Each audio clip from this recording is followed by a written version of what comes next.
My name's Mark. I'm a gemologist and gonna do going live tonight, Friday, 29th of May. Um, we're gonna be looking at, uh, first of all, the title of this live is Are Coloured Gemstones Overtaking Diamonds? And we're gonna be looking at three Instagram posts talking about gemstones and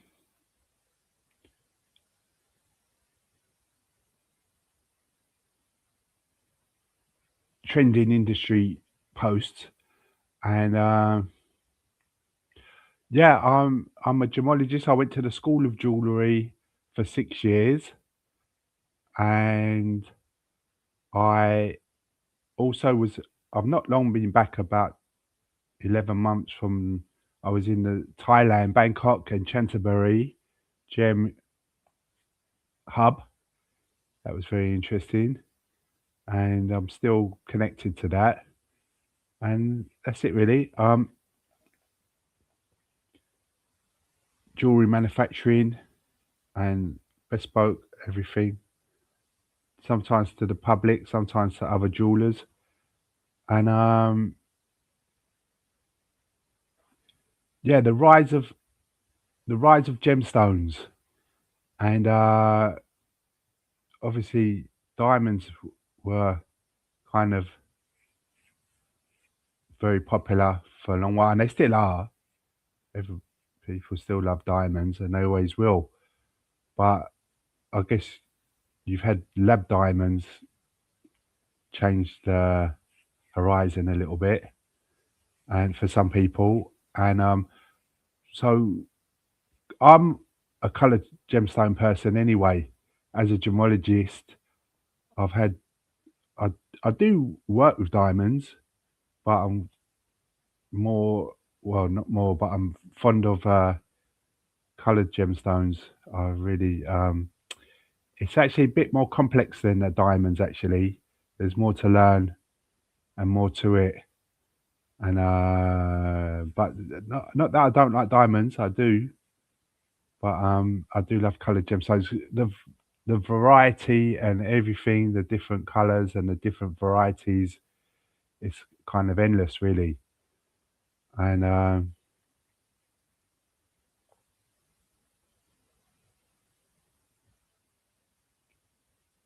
gemstones take centre stage, not louder but deeper. The first post is from um, Opera Jewels Gallery Instagram, and so you can find it on Instagram, and Opera Jewels Gallery, and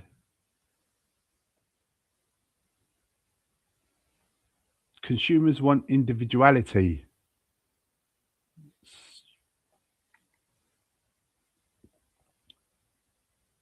color, and emotion in jewelry. You definitely got emotion in colored stones, and all the color and the tone and the hue.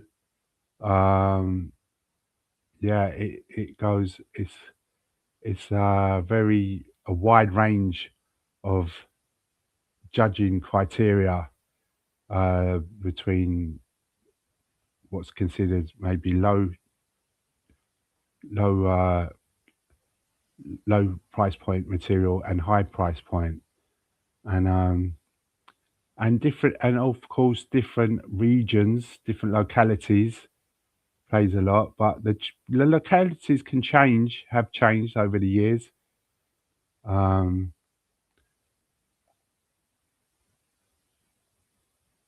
there's a demand for sapphire and emerald, but there's always been a demand for sapphire and emerald. But I guess what you call it, it's trending or it's fashionable, becoming it's in vogue currently. But good sapphire and good emerald never go out of vogue. Um, that's why it's a good investment, because you got good quality. It's always be in demand, and ruby.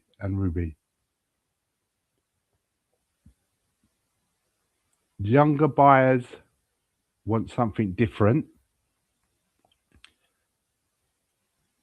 so that's understandable, and they got their they're exploring different materials and styles. They've got their styles and their trends and their individuality. So that suits that. You can be very unique with coloured gemstones, that's for sure. And one material that I like to mention that it's not very well known about really, and it's a corundum, it's a sapphire, which is gold chain sapphire. And I did show some examples of that on my last live. So if you want to see examples of that, you can look at my last live. And the basic color for that, it's got a shimmering effect on it, like a unique um, pl- like play of color, light sheen, chatoyancy, but it's different than cat's eye, etc. It's kind of unique to that stone. And the people who own that material, they've developed over decades a style of cutting it to bring out the best in that stone, like lattice cut, etc. And it is very, I love it. Not might not be everybody, like a lot of gemstones, it's all personal taste and preference. But and a lot of people love gold chain sapphire, and some people not keen on it. But I'm a fan. And I did own quite a few pieces, some collector's pieces, but I sold them now. I need to stock up and get some more. The source is in Bangkok actually. So they was found in Kenya, but it was taken the load was taken from Kenya to and it was at a secret location in Kenya, and it was taken, so no one really knows the exact location, and it was taken to Bangkok. I know the gentleman who's got it, and yeah, and it's increasing in value. But I must say, compared to your traditional sapphire, corundum sapphire, it's far less expensive. But and it's a little bit you could it's a little bit between a cross between, I don't know, opal. It's unique actually. It's its own unique material. But you could make some comparison because some of the collector's pieces are very colourful. So you could make a comparison with opal there, and but the the the general material is like a golden color.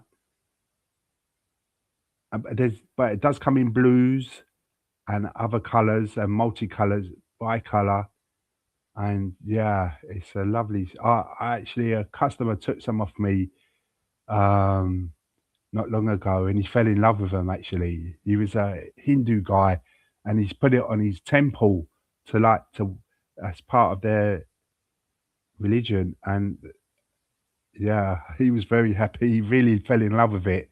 One piece I had was like 50 carats, and it was a yeah, it's interesting. And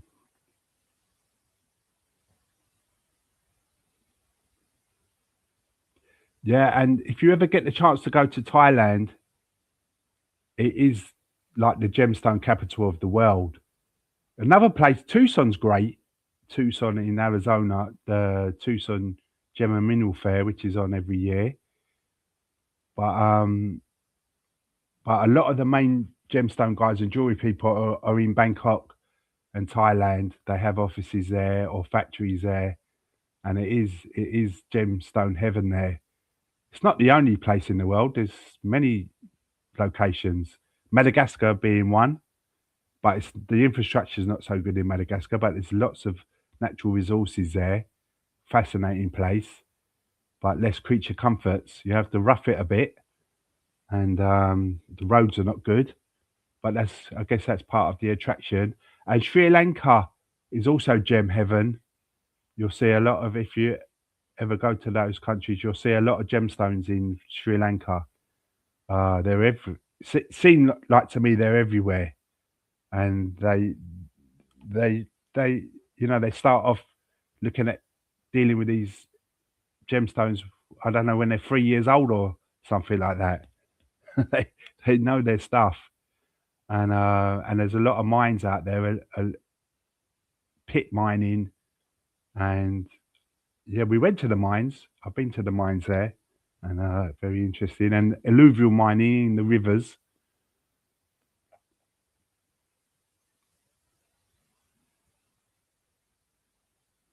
And coloured gemstones, they photograph very well for online. They're very vivid and vibrant, and they look fantastic in content and images. So yeah, and yeah, what did they say? You eat with your eyes. So, and they say a good gemstones, you should feel like you want to eat it, like a tutti frutti.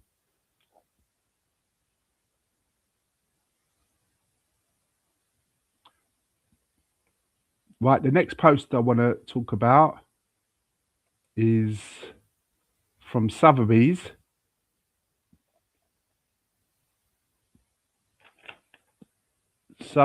Jewel Gallery.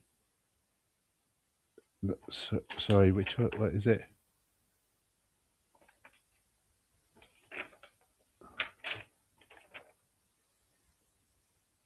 Sotheby's Geneva on Instagram, and they had a record online sale there for fine jewellery, and it achieved 9.2 million Swiss francs.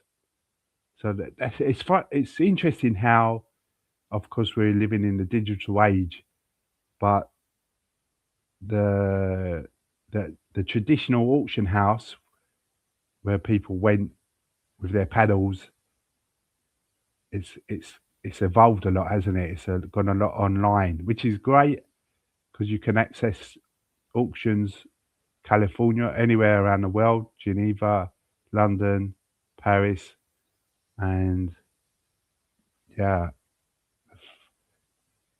auction fever. Watch out for the auction fever. But also, you have to be a bit stubborn if you want to win the lots. But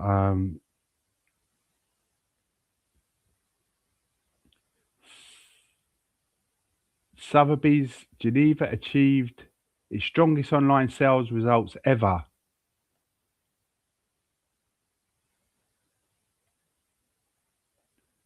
Luxury market is still strong. I think that's always the case. Will be the case.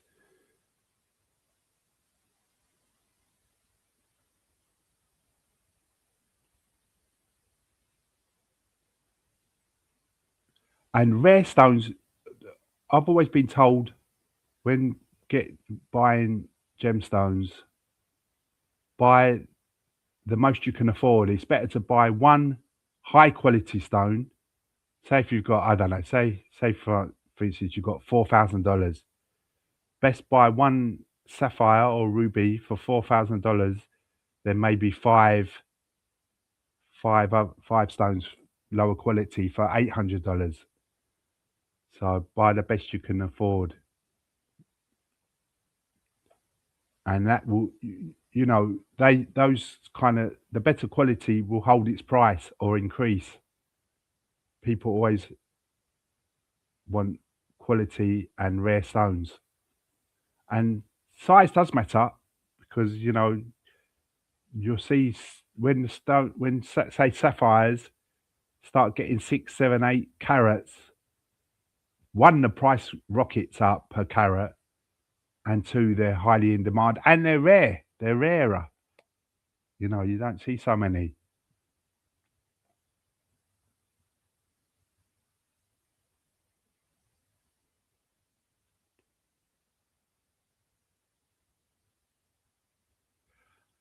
And provenance goes a long way.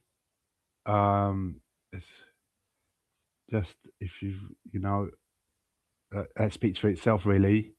But the provenance and I guess well, it's a given to say gemstone certificates, but provenance, yeah, is very important. And oh, by the way, you can see my QR code there.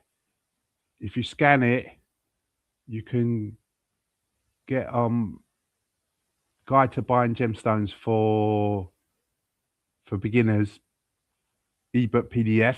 For you can get that free and get on my mailing list and offers and content. I've got 2 blogs and I put out a lot of content.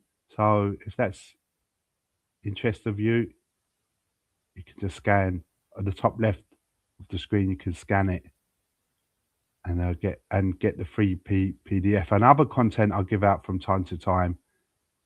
Um, even give out some free gemstones from time to time.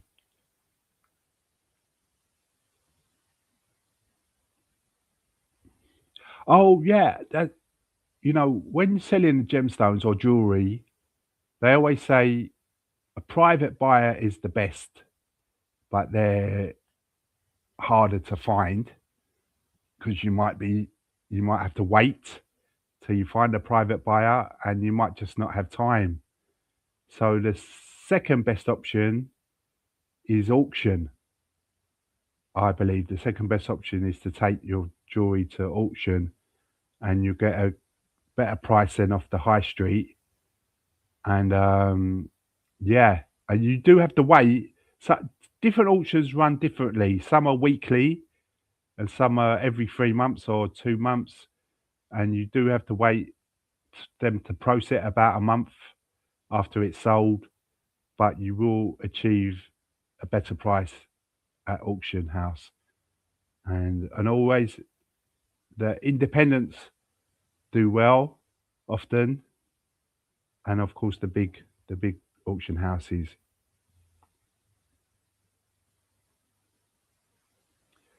The third trending post is from Gemfields on Instagram, and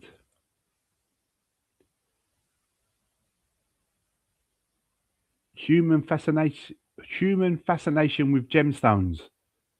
And you can find the posts on their Instagram pages, and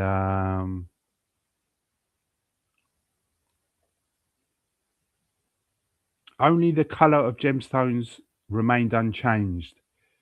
Because you think of gemstones, especially back in history, it was really the preserve of, not like today, it was the preserve of the rich and royalty, mainly royalty and the aristocracy, etc. It's much more accessible now. But you think if you go back to primitive man, thousands of years ago, because gemstones existed millions of years ago and billions of years ago, as long as the Earth has existed, there's been gemstones, and like the oldest diamond is like 3 billion years old, and so the primitive man, when he saw this beautiful shining object in the ground, full of color and just like hypnotizing, drawn to it, the beautiful. He must have wondered what he was seeing, and they consider and talisman and the shamans and the high priests and the kings, etc. They believed they had magical powers, and you can understand why. And in fact, you know, gemstones do have power. Gemstones like quartz has got piezoelectricity. That's why they put them in quartz watches and other functions in science. And yeah, so that's a fact. So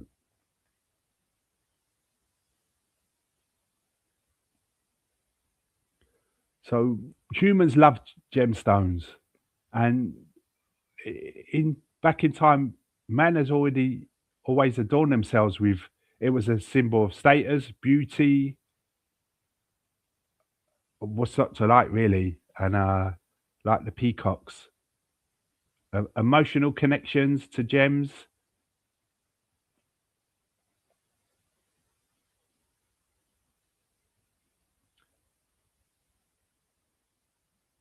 Gemstones throughout history. I mean, history is littered with. Even go to the British Crown Jewels, the Cullinan, acquired by the East India Company in back in the Victorian days, and yeah, fascinating, really. In India they had a lot of, still do a lot of amazing. I've just read a book actually. I've, I highly recommend it. Where is it? Um, it's called Diamonds by Eric Bruton. It was written in the 70s. It's a classic, and I attempted to read it several times, but I've just recently read it all the way through, and I highly, highly recommend it. It's the best book I've ever read on diamonds, and it's riveting, and it's a great lesson on diamonds, from the history, the mining, the cutting, everything, synthetics, and yeah, really, it's called Diamonds by Eric Bruton, and you can get it. It's come down in price, that book. It used to be. I bought my copy for about £70, which is not a lot, really, not for a book like that, secondhand. And I think you can get them now for about £30. And yeah, it's an authority. And Eric Bruton, he's FGA, he's a gemologist, and he's also a clock aficionado, horologist. He's written books on long case clocks. He's I guess, a real academic.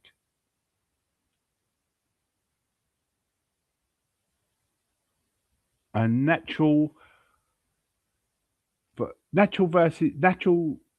gemstones versus synthetic. Well, I'm naturally a fan of natural stones for one reason, that they, like I said, the oldest diamond is like 3 billion years old. You can't replicate that in the laboratory, and that in itself is a phenomenon. But I believe I've got nothing against lab grown. If that's what a customer wants, they're welcome to have what they wish. So it just depends what you want. And I happen to just love natural stones. But I've made jewellery with synthetic stones and mosanites, etc. And of course, it's more economical. You can get a lot of bang for your buck. It can be uh, more cost effective.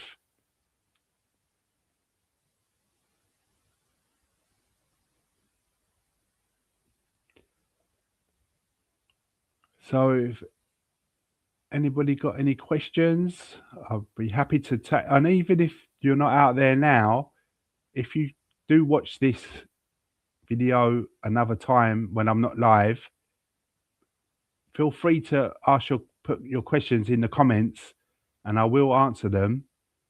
And yeah, and as I say, or scan the QR code and get on my mailing list and get some free ebook PDF.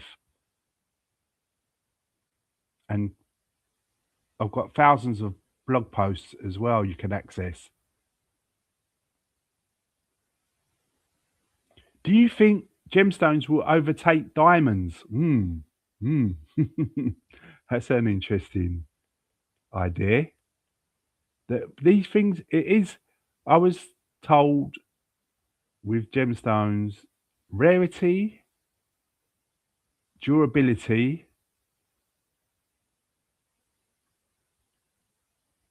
and one of them was fashion.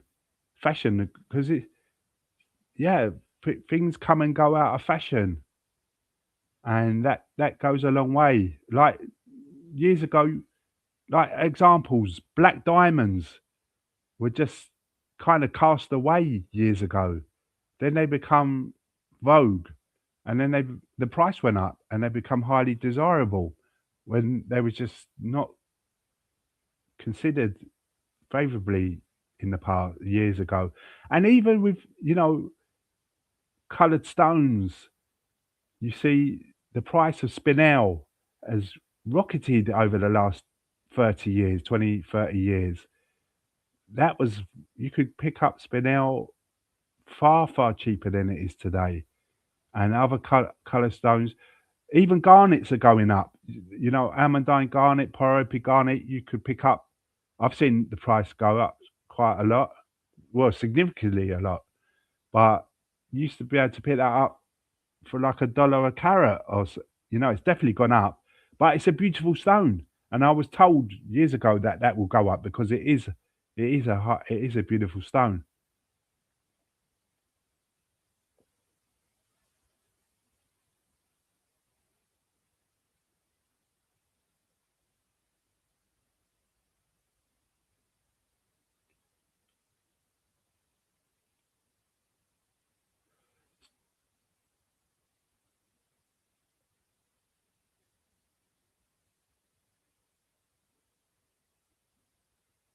So yeah, so that's it really. We looked at some trending posts. I'll just flick back through them so you can see what they was. First one from Opera Jewel Gallery Instagram. You can look up on Instagram and see the post, the original post. I haven't replicated that here. I've just talked about it. And Sotheby's Geneva for the record online sale, 9.2 million Swiss francs. And also Gemfield's post.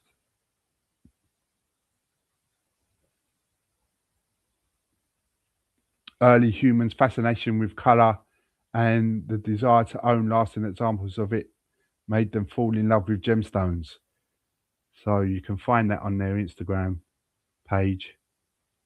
And yeah, I was just thinking because last year this time, well, June, it, like the European Tucson is on, which is Ile Sainte Marie in Alsace. I was there last year. I don't think I'm going to be there this year. I don't think I'm going to be a bit busy. Otherwise, I would love to go out there. If I have a bit of spare time, it's always worth a visit out there. You see a lot of gemstones, and it's a beautiful part of the world, beautiful part of France, stunning out there. And but I don't think I'll be there this year. I was lucky enough to get there last year, and there's also coming up at the end of July, early August, is the World Yoga Festival, where it's where is that place? Last year it was in Henley on Thames. I think it's there again this year. But I exhibited there last year, and it was great. And there's a few gemstone guys there. Picky from Rock and Gem, he's always there. He's there every year. So maybe I'll be there. We'll see how my diary nearer the time how my diary is. I may be busy, not able to get there. I thoroughly enjoyed it last year. It was great, and I've done a bit of yoga. so that was it's nice. I went there the first time, the first one, which was 2016, I believe, and yeah, so that's on end of July and beginning of August, first couple of days in August, and I will be doing other shows, and I'll keep you informed when I've got them booked and know the dates and the locations.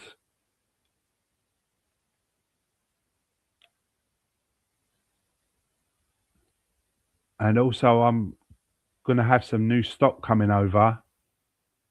So I'm looking forward to that.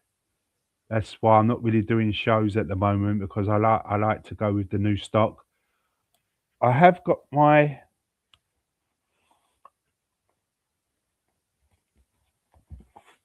books, what I wrote.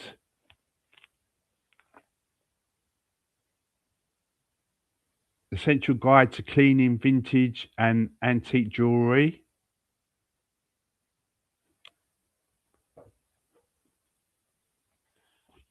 How people are earning commissions selling jewellery and gems. If you join my mailing list, you can get the links to them. And Gems of Opportunity, discovering hidden treasures in antique jewellery. And this one is always popular, the magic of birthstones. A few pictures in there.